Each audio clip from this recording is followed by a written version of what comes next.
Serial Anupama में हो चुकी है एक नई शुरुआत और इसकी शुरुआत के पीछे होगा बापूजी का सबसे बड़ा हाथ। आने वाले एपिसोड में देखने को मिलने वाला है कि अनुपमा को एक के बाद एक घटिया बातें कहने वाले हैं तोशु और वनराज। और वनराज साफ कह देता है कि तो ये पार्टनरशिप तो किसी भी कीमत पर नहीं होगी। हाँ, मेरे कारखाना बेचने के बाद तो तुम्हें वैसे भी नाचने के लिए तो जगह दे ही दूंगा और घुंघरू तुम्हारे दोस्त ने दे ही दी है।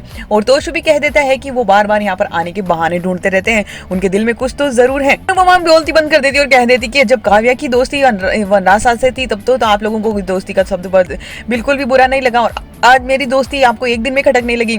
और उसके बाद में समर और किंजल भी उनकी बेइज्जती करते नजर आते हैं और कह देते हैं कि जो घटिया लोग होते हैं उनको घटिया ही सोच होती है। अब जी सबको बंद चुप करवा देते हैं, लेकिन बा कहती है कि अब तो ये पार्टनरशिप नहीं होगी, तू सिर्फ साफ मना कर देगी। और अनुपमा सीधी अकेडमी में पहुंच जाती है और वहां पर डांस करना शुरू कर देती है। तो दूसरी तरफ अनुज सोचता है कि वो घुंघरू पहनकर कितनी अच्छी लग रही होगी, और अब वो 26 साल बाद में वापस उससे इजहार नहीं करना चाहता और वो सोचता है कि गलत है, लेकिन काका क्या समझाने की कोशिश करते हैं। तो दूसरी तरफ यहाँ पर बापूजी को किंजल और समर कहते हैं कि ये दोनों घटिया हैं और घटिया ही सोचते हैं। तो यहाँ पर बापूजी कहते हैं कि हम लोग नहीं समझा सकते, लेकिन एक दोस्त तो समझा सकती है ना। और देविका पहुंचती है अनुपमा के पास और तोशु पहुंचता है, काव्या पहुंचती है वनराज के पास और वो कहती है कि तुम्हें क्या फर्क पड़ता है वो कुछ भी करे। लेकिन वनराज सा उसी को भड़का देता है और कहता है कि तुम उसकी एम्प्लॉय बनोगी और वो बॉस, ऐसे थोड़ी हो सकता है। और काव्या भड़क भी जाती है। तो दूसरी तरफ तोशु आता है उसके पास में और तोशु को वो कहता है कि हाँ, मुझे लगता है कि अभी भी अनुज के दिल में कुछ ना कुछ जरूर है।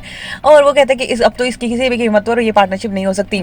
उसके बाद यहाँ पर देविका अनुपमा के पास जाती है और वो उसको देखकर अनुपमा कहती है कुछ भी मत बोलना, लेकिन वो चुप नहीं होती और कि आज तो मुझे चाहिए थप्पड़ मार ले तो भी मैं चुप नहीं रहने वाली।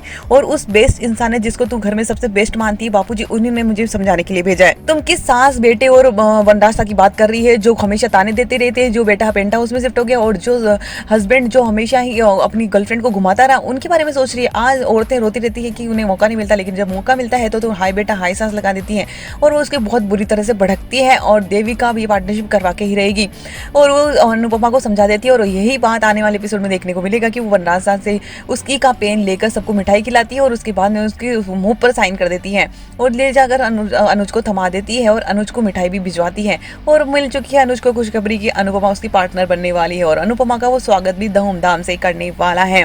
तो दोस्तों, काफी इंटरेस्टिंग होने वाली स्टोरी, जहाँ पर वनराज को इतना बुरा लग रहा होता है कि वो इतनी बड़ी होटल की मालकिन बन रही है। देखना होगा कि ये पार्टनरशिप अब क्या रंग खुलाती है।